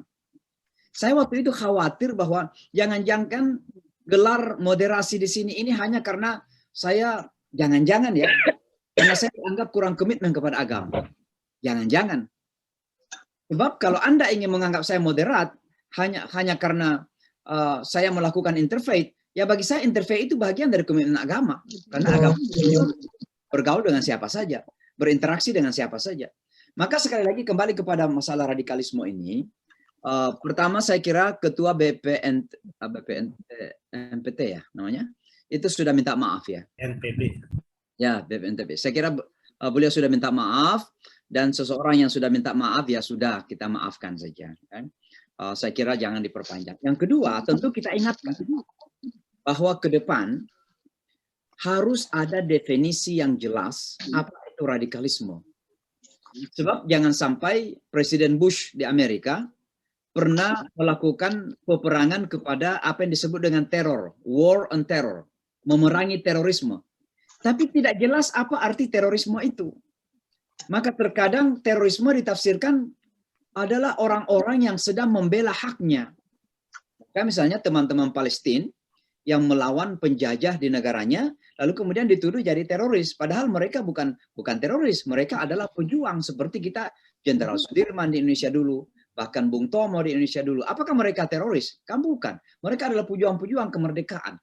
Maka saya kira perlu ada definisi yang jelas. Yang saya khawatirkan sebenarnya adalah jangan sampai kemudian melempar isu radikalisme ini itu terlalu dikaitkan dengan isu politik, terlalu dipolitisir. Sehingga ketika ada pihak lain yang sangat radikal memburuk-burukkan misalnya Islam, memburuk-burukkan agama tertentu. Kebetulan karena secara politik satu mazhab, ya tidak dianggap radikal. Tapi kalau ada orang yang memburuk-burukkan, anggaplah misalnya memburuk-burukkan orang lain, kebetulan bermazhab lain, dengan mudah misalnya ditangkap dan kemudian dijatuhkan ke dalam perangkap kriminal.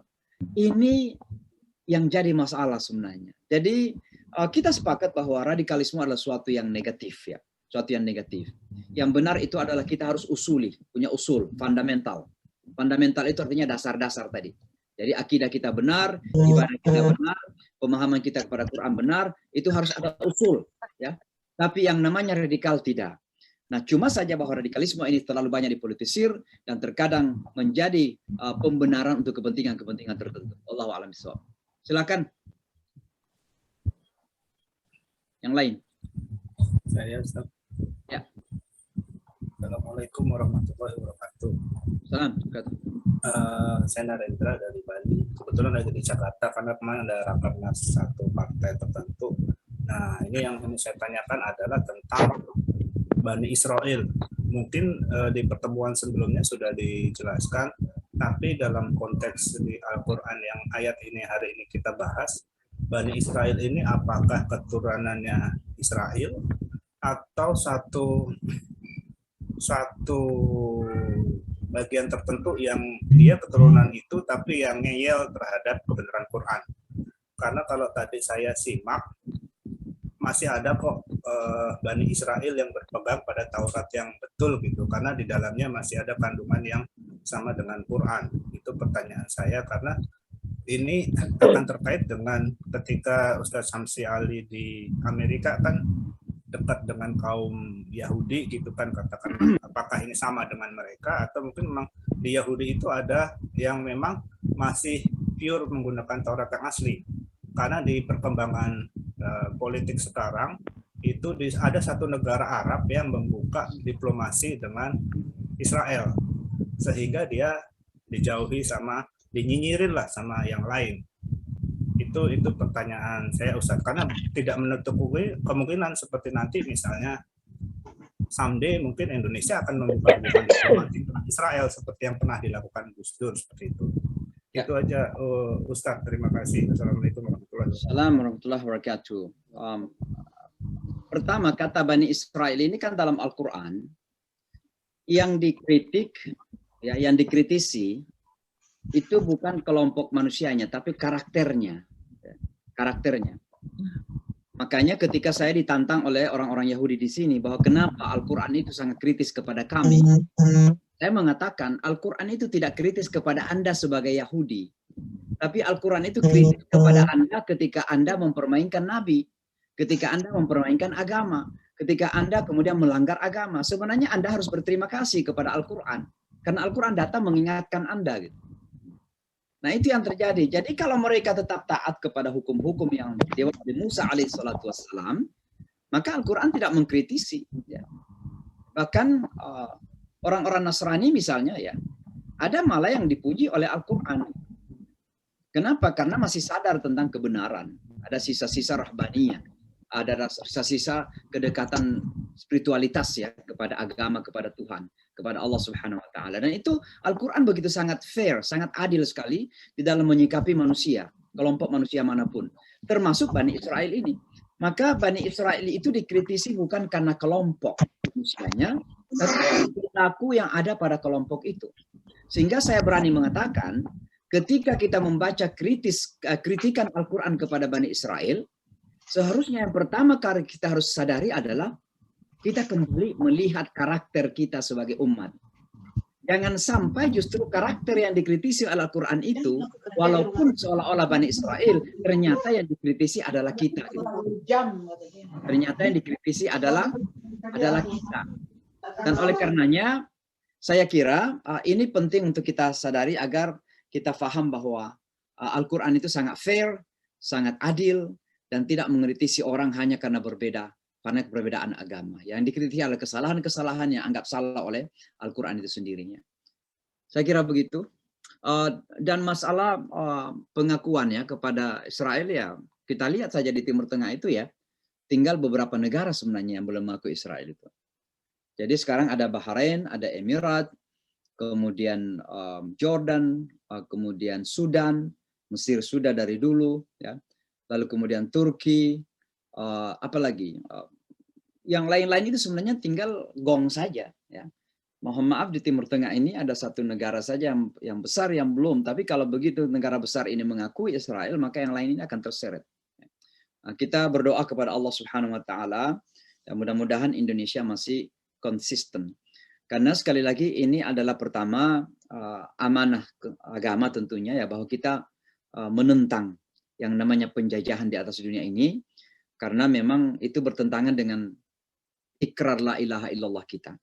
Yang kedua, bagi bangsa Indonesia, masalah Palestina Israel ini adalah masalah konstitusi, ya, bahwa penjajahan di atas dunia ini harus dihapuskan karena tidak sejalan dengan pri kemanusiaan dan pri keadilan.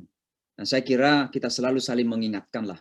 Mudah-mudahan Indonesia masih tetap konsisten.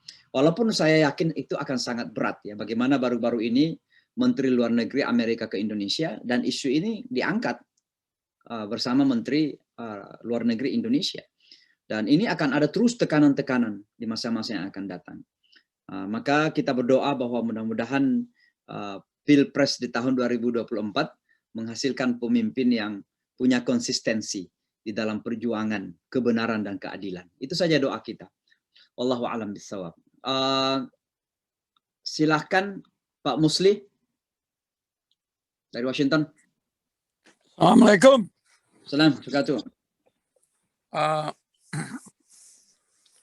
Pak Ustadz, ini saya tanyakan yang ada hubungannya dengan apa yang diterangkan Pak Ustadz mengenai soal hukum, hukum yang dibuat manusia dan hukum dari Allah. Kedua juga mengenai soal toleransi agama. Akhir-akhir ini ada orang Islam yang berdoa di dalam vihara. Vihara itu kelenteng untuk agama Buddha. Apakah ada batas-batasnya sebagai orang Islam untuk melakukan toleransi agama itu? Apakah ini tidak menyangkut soal keimanan atau tauhid seseorang, di mana di dalam Al-Quran surat Al-Kafirun sudah disebutkan lakum dinukum waliyadin. Terima kasih Pak Ustadz. Mohon pencerahan. Ya, saya kira sudah terjawab, ya, bahwa ketika kita sudah sampai kepada masalah ibadah, ritual, ibadah itu kan pemaknaannya luas. Hidup kita semuanya ibadah. Tapi ibadah secara khusus namanya ibadah mahdhah, ibadah ritual, maka itu sudah jelas. La a'budu ma ta'budun, wala antum a'abiduna ma'abud, wala ana a'budu ma'abattum. Itu penegasan. Dan Allah mengulang-ulang di situ sebagai bentuk penegasan bahwa tidak boleh kita mencampur aduk peribadatan. Itu jelas hukumnya dalam agama kita. Kalau dalam hal muamalat, ya, bahkan diperintah, laisa alaikum junahun antabarruhum wa tuqsitu ilaihim. Ya. Tidak ada masalah bagi kalian untuk berbuat baik. Jangankan bekerja sama, berbuat baik pun kita disuruh, tapi itu masalah muamalat. Berbisnis dengan mereka selama masing-masing saling menghormati, saling menguntungkan, ya, nggak ada masalah. Saya berdialog dengan masyarakat Yahudi, tapi jangan coba-coba merendahkan, jangan coba-coba kemudian mengarahkan. Maka kita berani berbeda pendapat mengenai Palestina, Israel misalnya. Saya dengan masyarakat Yahudi, walaupun saya banyak berdialog, tapi berani berbeda pendapat dalam hal ini. Dan itu nggak ada masalah, mereka menerima kok. Mereka sadar bahwa orang Islam punya posisi. Yang menjadi masalah ketika orang Islam sendiri nggak punya posisi. Orang-orang lain itu paham bahwa kita punya posisi dan kita punya hak mempertahankan posisi itu. Tapi terkadang kita ini kehilangan jati diri, tidak punya pegangan gitu. Kita sudah takut sebelum takutin orang. Dan ini yang menjadi masalah. Kenapa? Kita punya wahan gitu. Hubbud dunya wa karahiyatul maut. Kita punya penyakit hati yang disebut wahan itu, kata Rasulullah. Ini yang menjadikan banyak orang Islam tidak punya posisi. Bahkan di saat melakukan dialog misalnya yang disebut interfaith itu, kita nggak berani menyampaikan. Saya tadi berbicara di dialog di antaragama PBB, saya menyampaikan salah satu poin. Bahwa sekarang ini masih banyak saudara-saudara kita di seluruh dunia yang berjuang mendapatkan hak asasi. Salah satu di antaranya adalah kemerdekaan. Maka kita menginginkan para pemimpin, termasuk Perserikatan Bangsa-Bangsa, untuk meyakinkan bahwa semua manusia punya hak untuk merdeka. Nah, ini tentu bagi kita yang kita maksud termasuk Palestina. Ya, termasuk mereka-mereka yang tidak punya warga negara, Myanmar, Rohingya misalnya. Mereka adalah orang-orang yang berjuang untuk mendapatkan hak asasi. Masa ada orang yang sudah turun-temurun di sebuah negara bernama Myanmar itu nggak punya kartu identifikasi. Bayangkan ya, kalau ada orang-orang Cina sudah turun-temurun di Indonesia, nggak ada kartu penduduk. Bisa nggak dia buka bisnis gitu? Itulah yang terjadi kepada saudara-saudara kita di Myanmar. Sementara nggak banyak yang bisa menyuarakan itu. Nah, siapa yang akan menyuarakan ini kalau kita sendiri nggak punya posisi? Maka orang Islam ini harus punya kekuatan, minimal kekuatan mental gitu. Itu yang saya sebut dengan self confidence, ya, al-izzah adzatiyah gitu ya. Jadi saya kira begitu. Jadi ibadah masuk ke vihara menyembah berdoa, lalu saya melihat itu membaca la ilaha illallah di vihara ya. Ya kalau masuk mengislamkan ya bagus ya. Tapi kalau di sana diangkat tangan la ilaha illallah berzikir di hadapan patung-patung ini ya jadi masalah ini. Ya saya kira ini sebuah kejahilan yang luar biasa dan kita mengharapkan para ulama kita ini bisa menyuarakan lah yang mengajar umat kita ini. Wallahu a'lam bishawab. Silahkan. Siapa lagi? Assalamualaikum Ustaz. Waalaikumsalam. Coba tuh. Saya dengan Mahfud Ustaz. Siap. Sebelumnya saya belum bertanya Ustaz, cuman mungkin tadi melengkapi yang dari Washington tadi Ustaz, mungkin yang saya lihat di WA. Awalnya mungkin saya juga agak sedikit underestimate gitu Ustaz. Tapi setelah saya baca ulang lagi, jadi ternyata kelenteng ini dulunya sebenarnya masjid. Karena kelenteng ini sebenarnya kalau orang bukan Buddha ya, Konghucu lah, Konghucu lah itunya, itu sebenarnya nggak punya kelenteng deh Ustaz. Cuma yang tadi yang mungkin saya juga melihat, nggak tahu entah ini entah yang lain. Kalau yang lain saya juga mungkin sependapat Ustaz. Tapi ini saya memang mau bertanya sama Ustaz. Ya. Dia itu dulu kokinya waktu sebentar saya sempat ini nih, itu dulu kokinya Laksamana Kho. Karena dia turun di Betawi, dia menikah dengan anaknya ulama di situ Ustaz. Jadi masuk Islam lah ceritanya dia.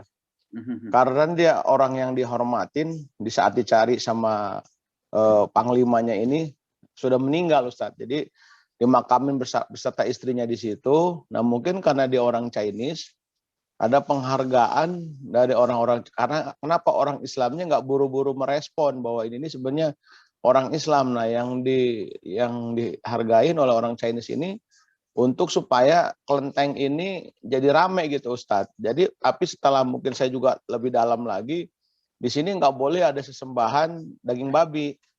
Nah, cuma setelah saya dalamin lagi, ternyata ini ada satu tempat yang memang cuma itu aja dibuat patung dua aja. Mungkin karena budaya mereka mengistilahkan si A ini sebagai laki-laki, yang perempuan ini istilahnya patungnya perempuan. Nah artinya karena mereka Muslim ini Ustadz, jadi istilahnya nih dia mungkin selama ini orang nggak tahu gitu Ustadz. Jadi ada beberapa yang coba ziarah ke sana. Nah itu kalau itu saya juga Allahu a'lam bishawab Ustadz. Nah kalau itu yang saya lihat ya Ustadz ya. Tapi kalau dari pertanyaan saya ini adalah yang tadi Ustadz, lantar dola Yahudu wala Nasoro hatta tatabi'u millatahum, ya tadi yang Ustadz bahas yang masalah Yahudi itu. Artinya begini Ustadz, memang ini kembali kepada Indonesia ya Ustadz ya. Mohon maaf, artinya kayaknya baru zaman ini nih kita adu domba antara saudara kita dengan saudara kita, Muslim dengan Muslim ya Ustadz ya. Karena saya melihat entah ini alasannya apalah, rejim lah, buzzer lah, apalah. Karena saya melihat zaman-zaman yang lain walaupun pro, misalnya mohon maaf SBY atau pro yang lainnya, nggak seperti sekarang ini gitu. Artinya memang ini seperti masif, tapi kayaknya seperti ada sesuatu kekuatan yang menurut saya yang dananya juga nggak habis-habis nih Ustadz. Nah inilah yang menjadi akhirnya kita sendiri sampai saat ini terbawa oleh suasana. Yang kemarin Pro 01, Pro 02, mereka sudah berdamai, nah kita yang di bawah ini. Artinya itu saya melihat terlalu banyak sekali orang mengarahkan kemana-mana. Sampai dia kalau nggak kunut, nggak mau sholat di situ. Kalau kunut, nggak mau sholat di situ. Jadi, oh ini kemarin pilihannya ke si A, ini pilihannya ke B. Nah ini luar biasa sebenarnya Ustadz nih. Jadi intinya saya sendiri merasa terpanggil sendiri, artinya bagaimana secara pribadi saya sendiri menyelaraskan bahwa tujuan kita ini benar-benar wa ma khalaqtal jinna wal insa illa liya'budun gitu Ustaz. Artinya dengan Ustadz yang begini nih Ustadz bisa membuat satu keilmuan Ustadz kepada kami ini di seluruh Nusantara, di seluruh dunia. Barokallah nih Ustadz nih. Jadi artinya memang kita menemukan ini artinya juga berkah buat kita nih Ustadz nih. Nah, cuma permasalahan ini kalau kita nggak sharing, artinya kita juga nanti salah orang, diskusinya salah orang, bukan sesuatu yang paling benar. Oh iya, dia memang begitu. Oh begini. Nah, itu artinya ya alhamdulillah semoga ini pengajian ini juga menjadi berkah buat kita semua. Nah, itu aja Ustadz yang menjadi kadang-kadang saya juga menyelaraskan bahwa saling artinya saling mengingatkan juga buat saya sendiri, mengingatkan kepada saudara-saudara saya juga, artinya ada kalanya kita mungkin hilap atau mungkin juga apa. Disinilah saya pikir Ustadz tempatnya gitu Ustadz. Wabillahi taufiq wal hidayah. Wassalamualaikum warahmatullahi wabarakatuh. Ya, memang demikian. Jadi saya kira fadzakir fa inna dzikra tanfa'ul mu'minin. Ingatkanlah karena sesungguhnya peringatan itu bermanfaat bagi orang-orang yang beriman. Dan mengingatkan itu berbeda dengan mengajar. Kalau mengajar itu dari seorang yang punya ilmu ya kepada seorang yang kurang ilmu atau yang tidak berilmu. Tapi mengingatkan itu terkadang justru orang yang berilmu pula yang kita ingatkan gitu ya.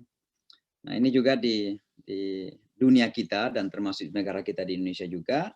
Ya kadang para ustadz kita juga perlu ingatkan supaya sebelum misalnya mengambil sebuah kesimpulan, menyampaikan tentang sesuatu, ya perlu ada klarifikasi.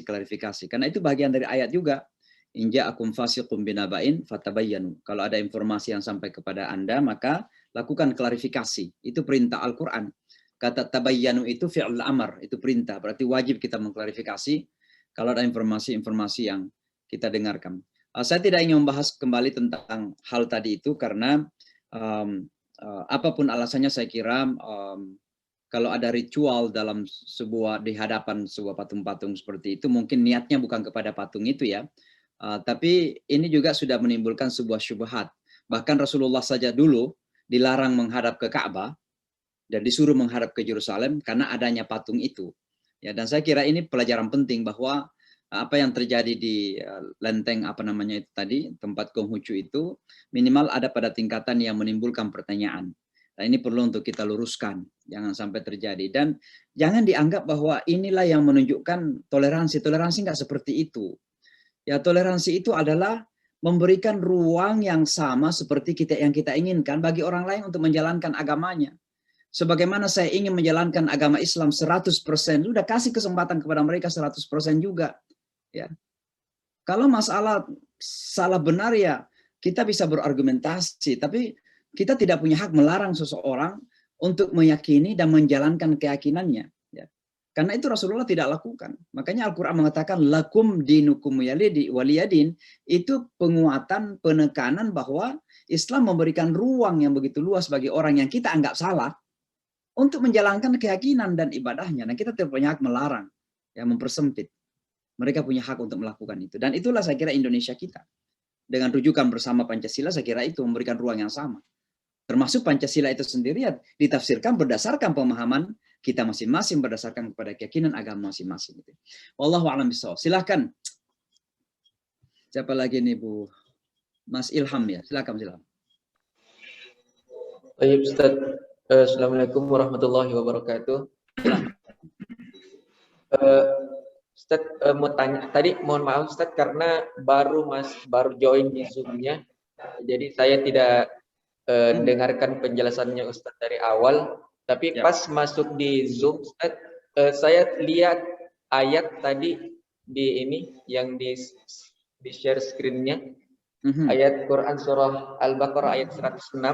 Itu saya baca ayatnya, kemudian artinya itu dikatakan ayat yang kami batalkan ya, ayat yang kami batalkan atau kami hilangkan pasti akan kami ganti dengan yang lebih baik. Nah, mohon penjelasannya Ustaz. Ini apa? Karena bagi orang awam mungkin Ustaz kayak saya yang tidak tahu, ketika baca artinya saja itu seakan-akan mengatakan bahwasanya Allah itu bisa salah gitu Ustaz. Atau kenapa ayatnya bisa diganti atau dibatalkan gitu? Mohon penjelasan Ustaz. Ya, jadi terjemahan membatalkan sebenarnya itu kan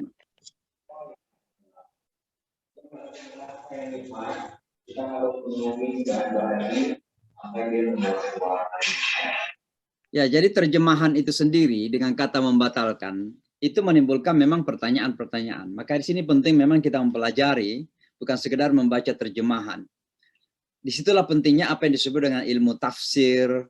Lalu ilmu tafsir itu ya bukan sekedar mempelajari artinya saja dan juga asbabun nuzulnya, tapi dikaitkan kepada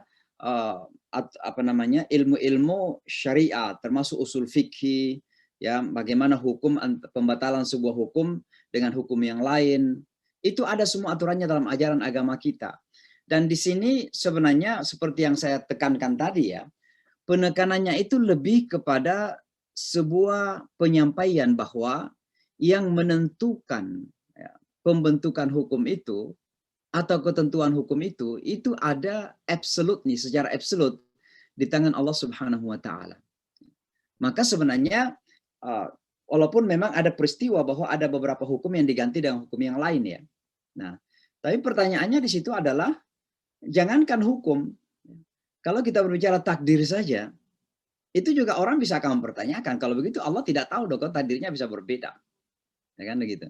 Nah, orang mengatakan takdirnya begini kan sebuah takdir itu bisa berubah dengan doa misalnya. Apakah Allah tidak tahu? Padahal dari dulu pun Allah akan tahu apa yang terjadi kepada orang itu kan?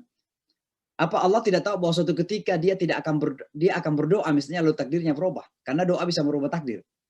Bukan, Allah tahu gitu.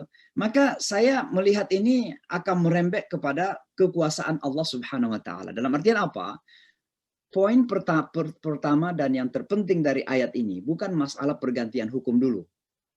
Tapi masalah apakah kita yakin bahwa yang menentukan hukum itu bentuknya adalah Allah Subhanahu wa taala. Sebab yang diganti itu pun hampir nggak ada maknanya itu. Misalnya dari menghadapi musuh 20 orang melawan 200 menjadi 100 menjadi 200. Ya. Jadi seolah-olah hukum di situ kalau Anda di aturan pertama, kalau Anda 20 orang melawan, ada musuh 200, Anda tidak boleh mundur. Harus dilawan. Nah, datanglah ayat yang kedua mengatakan, Al-ana khaffafallah. Sekarang Allah meringankan. Kalau Anda 100, lalu musuhnya 200, Anda tidak boleh mundur. Tapi kalau hanya 20, mundur. Seolah-olah kan di situ nggak logis gitu. Ya, nggak logis kalau 20 melawan 200. Tapi sebelumnya kan itu hukum. Nah, ini kan sesuatu yang tidak terlalu wah betul ya, penting betul kita lihat sesuatu yang besar misalnya kan perubahan itu. Tapi kenapa harus ada dalam Al-Quran? Untuk Allah menguji bahwa yang menentukan 10 lawan 200 atau 100 lawan 200 itu siapa? Apakah kita atau Allah gitu. Jadi kekuasaan Allah yang sebenarnya ingin dikedepankan di situ. Demikian juga dengan masalah puasa kan. Dirubah dari 1 hari Asyura menjadi bulan Ramadan 28 hari atau 30 hari gitu. Itu juga masalah penggantian di situ. Nah, kata nunsih ini nggak banyak saya jelaskan tadi. Ya. Ini juga para ulama kita tidak memberikan contoh yang banyak tentang apa yang dimaksud dengan contoh ayat anab, apa yang dijadikan lupa di situ. Tapi ulama kita cuma mengatakan yakin saja bahwa ada sesuatu yang memang tidak disampaikan gitu. Ya, tidak disampaikan. Namun di sini kan terjemahannya dihilangkan dari ingatan gitu. Tapi ada yang tidak disampaikan.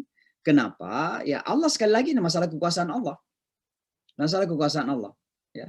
Jadi kembali kepada poin yang saya tekankan tadi ini lebih kepada relevansinya kepada kekuasaan Allah daripada hal-hal yang kecil-kecil tentang ada satu hukum diganti dengan hukum yang lain, lalu kita mempertanyakan kekuasaan Allah itu. Lalu kita mengatakan kalau begitu Allah itu nggak tahu, Allah itu kemarin nggak tahu apa yang terjadi esok. Bukan. Justru di sini yang ingin ditampilkan itu bahwa Allah itu berkuasa sebenarnya. Apa yang kemarin dilihat cocok dikasih, apa yang hari ini nggak cocok ya diganti. Ya. Tapi setelah Rasulullah meninggal dunia berarti sudah final. Sudah final. Ya.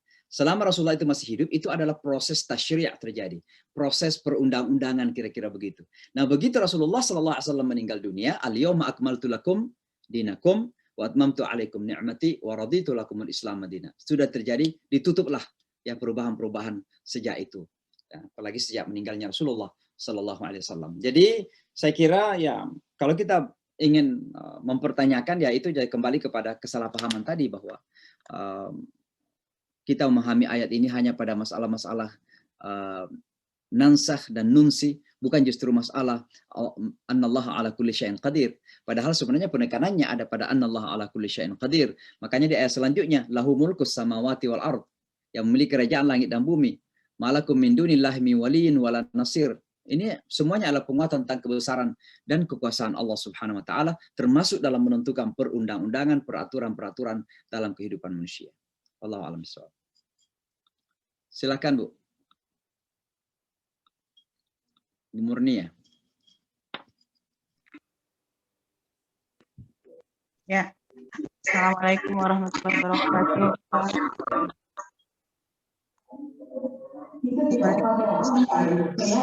Tidak kelihatan suara ada.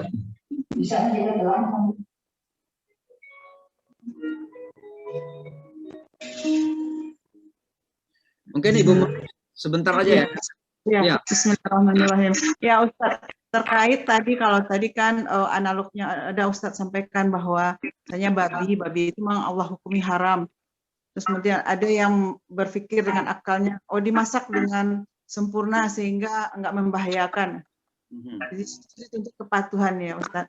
Nah, bagaimana kalau misalnya syariat wanita harus mahram? Di zaman Rasulullah semua jalan pakai onta, sehingga Rasulullah keadaan belum aman gitu, sehingga semua wanita itu diharuskan kalau safar dengan mahram. Nah, dengan kondisi yang ada sekarang ini bahwa menjangkau suatu tempat dengan bisa menggunakan pesawat bisa dijangkau dengan waktu yang singkat dan kondisinya aman gitu. Bagaimana kalau ini ada yang dirubah gitu Ustaz, bahwa mahram itu bisa boleh ditiadakan karena kondisi sudah aman dan menjangkau lebih cepat, itu aja Ustaz. Ya, karena memang itu ada dalilnya ya. Jadi dari satu hadis ke hadis yang lain. Jadi bukan dirubah berdasarkan akal manusia, tapi memang ada hadisnya. Jadi misalnya ada hadis yang mengatakan bahwa suatu ketika akan berjalan wanita dari sebuah kampung di Yaman ya sampai ke Mekah aman-aman saja. Dan itu para ulama kita mengatakan hadis ini menunjukkan bahwa ketika ada keamanan, ada security, ada safety, maka itu memungkinkan. Ya, sehingga terjadi perbedaan pendapat para ulama kita. Apakah ketika wanita berada dalam satu kelompok grup haji misalnya tidak punya mahram, apakah boleh melaksanakan ibadah haji? Apakah hajinya tidak boleh misalnya? Nah, ini terjadi perbedaan pendapat. Kenapa? Karena memang ada dua hadis yang menyebutkan itu. Dan tentu ada beberapa aspek-aspek hukum yang selama tidak menentang ya usul daripada hukum tersebut, maka boleh jadi secara praktis juga akan nampak seperti ada perubahan-perubahan. Tapi bukan perubahan sebenarnya. Yang terjadi di situ adalah terjadi semacam pergeseran pengetatan. Makanya syariah itu salah satu karakternya ada namanya al-murunah, elastisitas. Ya. Satu contoh yang saya berikan ya, teman-teman yang bekerja di restoran di Amerika. Ya. Karena semua restoran di sini, kecuali ya tentunya yang restoran muslim dan halal, ya tidak menghidangkan alkohol. Maka kalau teman-teman kita bekerja di restoran umum, ya, maka sudah pasti mereka pasti menghidangkan alkohol ya, walaupun mereka tidak minum tapi menghidangkan alkohol kepada guest, kepada tamu. Nah, kan hadis Nabi mengatakan semua dapat dosa yang sama, yang memproduksi, yang menjual, yang membeli, yang meminum, yang menghidangkan. Apakah teman-teman kita yang bekerja di restoran itu selalu setiap malam, setiap hari dapat dosa seperti itu? Nah, ini kan harus ada pertimbangan-pertimbangan lain. Bukan berarti kita merubah hukum syariah di situ, tapi ada pertimbangan-pertimbangan. Kenapa? Karena ini masuk dalam kategori la yukallifullahu nafsan illa wus'aha. Allah tidak membebani seorang di luar dari kemampuannya. Kenapa? Hanya dengan bekerja di situ dia mendapatkan gaji, dan hanya dengan gaji itu dia bisa membayar rumah, memberikan makan kepada keluarganya. Nah, ini kan terkait semua itu dengan masalah-masalah yang lebih detail dalam kehidupan manusia. Maka sebuah hukum sebenarnya itu ya bukan sekedar kita membaca hadis atau membaca ayat, lalu kita membaca translation, terjemahan, lalu diambil sebuah kesimpulan, lalu katakan itulah hukum Allah. Harus ada relevansinya juga dalam kehidupan manusia, dan itulah fikih sebenarnya mengatur di situ. Maka syariah itu fondasi, dasar, ya usul, ya maraji, rujukan. Sementara fikih itu pemahaman kita kepada usul itu. Nah, fikih ini yang kemudian akan merubah wajah daripada sebuah hukum. Ya. Ada hukum-hukum Islam misalnya dilaksanakan di Saudi Arabia, belum tentu bisa dilaksanakan di Amerika. Kenapa? Karena tatanan masyarakatnya beda, tatanan budayanya beda, tatanan macam-macamnya, kehidupan secara sosial secara umum berbeda. Ya. Ini tentu akan bermacam-macam di situ. Satu contoh yang agak ekstrim barangkali dan masih banyak sampai saat ini teman-teman yang kurang setuju. Ketika menikahkan. Ya, ketika menikahkan. Ada anak-anak muda kita di Amerika, itu tanpa diucapkan tapi memberontak. Kenapa kalau wanita, khusus yang wanita ya, wanita. Mengatakan, kenapa kalau akad nikah, bapaknya yang kemudian mengatakan, Uzawwijuka binti, saya menikahkan anakku. Sebut namanya gitu, berdasarkan Quran dan Sunnah dengan mahar sekian misalnya, sebutkan. Dia jabat tangan kepada mempelai pria. Sementara wanitanya hanya nonton saja. Anak-anak di sini karena lingkungan mentalitasnya berbeda mengatakan, kenapa bukan saya gitu loh. Saya kok nggak terlibat rasanya gitu. Nah, sekarang kita kembali kepada hadis yang mengatakan la nikaha illa biwali. Nikah tidak sah kecuali dengan wali. Apa arti dengan wali di situ? Apakah walinya yang harus menikahkan berjabat tangan? Atau maksud dari kata biwali dengan wali artinya dengan izin wali? Walaupun nanti yang menikah langsung mengatakan ya saya menikahkan diri saya misalnya wanita itu sendiri, tapi sudah diizinkan. Nah ini kan perbedaan pendapat di situ. Maka saya misalnya karena begitu banyak anak-anak wanita di sini yang kemudian ingin langsung merasakan menikahkan dirinya sendiri, saya minta izin kepada walinya. Apakah sudah diizinkan? Apakah wali mengizinkan kepada anaknya untuk menikahkan dirinya? Kalau walinya sudah, berarti kita sudah melaksanakan hadisnya. Maka saya menikahkan dan meminta kepada perempuan wanita mengatakan, saya menyerahkan diri saya, menikahkan diri saya kepada Anda berdasarkan Quran dan Sunnah, dan mahar sekian, itu wanitanya langsung. Laki-lakinya langsung menjawab, saya menerima. Jadi bukan bapaknya kan. Dan di situ anaknya merasa bahwa saya kok ini hidup saya sehidup semati ini. Saya sendiri yang langsung. Ada rasa keterlibatan di situ. Nah ini kan fikir Amerika.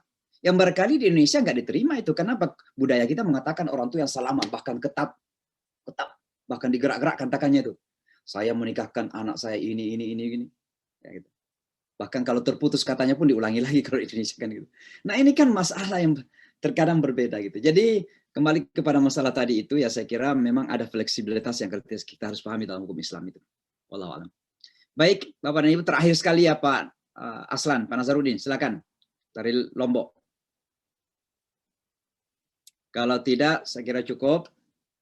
Soalnya karena saya yakin bahwa Bapak dan Ibu juga harus beraktivitas, bersiap salat Jumat, teman-teman di Amerika juga bersiap untuk istirahat. Mudah-mudahan Allah Subhanahu wa taala menerima kita semua, memberikan keberkahan, kemudahan dalam hidup kita semua. Saya akhiri sampai di sini. Hadanallahu ajma'in. Wal afu minkum. Mari kita tutup dengan doa kafaratul majlis.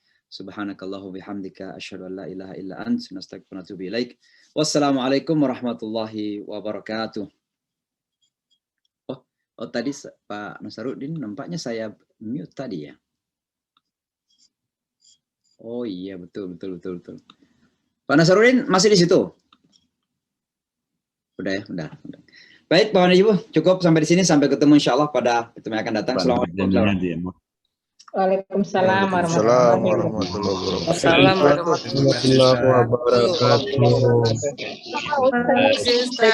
warahmatullahi wabarakatuh. Terima kasih.